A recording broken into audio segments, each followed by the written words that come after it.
Zaskia Sungkar curhat sedih tak bisa hamil normal lagi.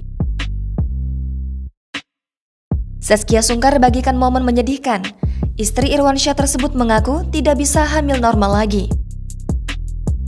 Menurut Zaskia Sungkar, dirinya harus menjalani operasi lantaran mengidap endometrium sehingga tidak bisa hamil normal. Istri Irwansyah tersebut menambahkan, endometrium yang dideritanya terjadi setelah program kehamilan terakhir.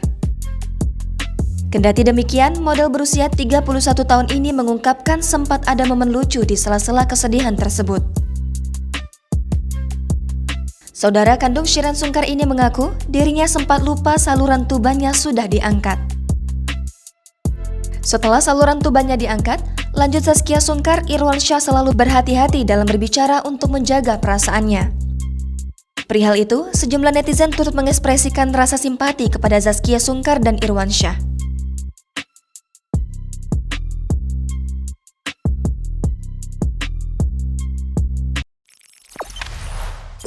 Jangan lupa subscribe, share, komen, dan like ya!